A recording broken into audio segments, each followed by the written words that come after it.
और उनकी जीवन स्तर बेहतर करने के लिए कई महत्वपूर्ण फैसले किए हैं।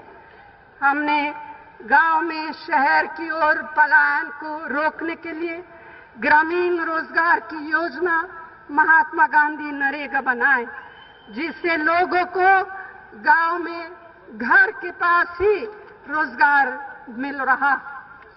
गरीबी कम करने में यह एक बहुत बड़ी मददगार योजना सिद्ध हुई है।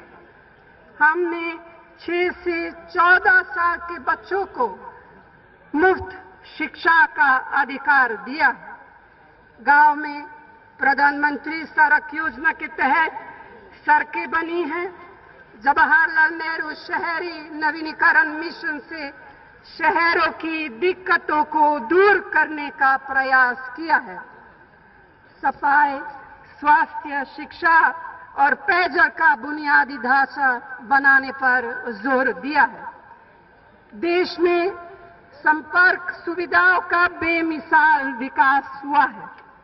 चाहे सड़कों, रेल मार्गों की बात आए या फिर मोबाइल कनेक्शन के आंकड़े, कंप्यूटर और इंटरनेट आज गांव-गांव तक पहुंच रहे हैं और लोगों की जीवन बेहतर बनाने में योगदान दे रहे हैं। हमने कई और महत्वपूर्ण कानून बनाए। महिलाओं के विरुद्ध अपराध रोकने के लिए एक खास कानून बनाया। प्रशासन ने पारदर्शिता और जवाबदेही तय करने के लिए सूचना के अधिकार का कानून बनाया है। यही नहीं, खाद्य सुरक्षा कानून से गरीबों को भोजन का अधिकार दिया है। सालों पुराने कानून की जगह नया भूमि अधिग्रहण कानून बनाया, जिससे अब कोई किसान या किसी की भी जमीन जबरदस्ती नहीं ले सकेंगे। उसे उचित मुआवजा देना होगा।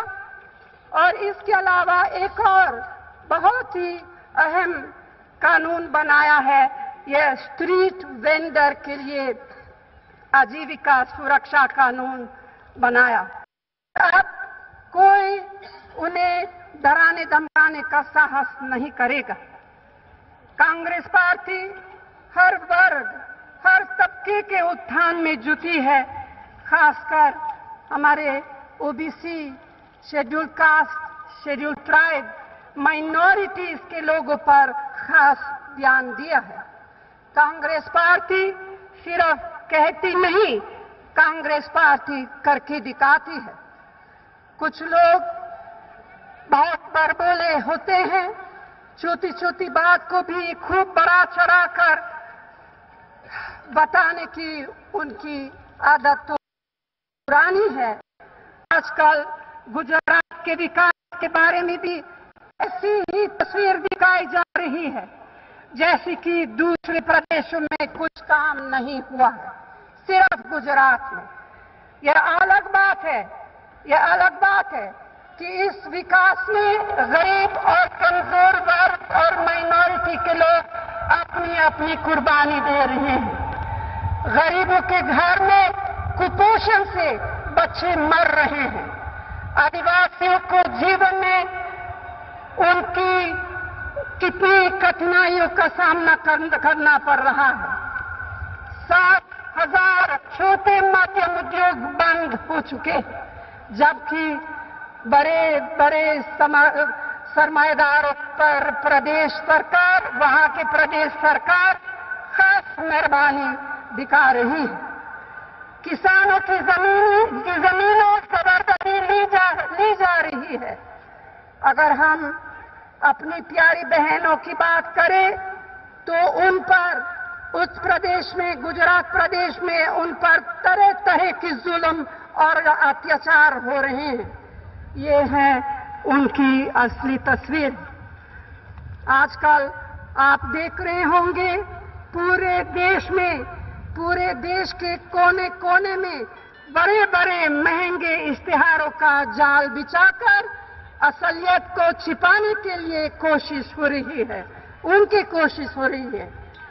एक व्यक्ति के असली चेहरे को मुखौटा लगाकर छिपाने की कोशिश हो रही है, उसे अरमर्ज की दवा और देश के लिए चमत्कारी नेता बनाकर पेश किया जा रहा है, जिन्हें हमारी गंगा जामुनी संस्कृति पर विश्वास नहीं है, जिन्हें अनेकता में एकता पर विश्वास नहीं है, जो दिलों को आपस में बांधते हैं, भाई भाई को आपस में लड़ाते हैं। आप ही बताइए, क्या जो हमारे बुनियादी सेक्युलर असूलों पर विश्वास नहीं करते हैं, क्या ऐसे लोगों से देश बनाने की उम्मीद कर सकते हैं? हम ऐसे लोगों पर देश बनाने का उम्मीद कभी नहीं कर सकते। भाइयों बहनों, कांग्रेस का संकल्प है कि हम और तेजी से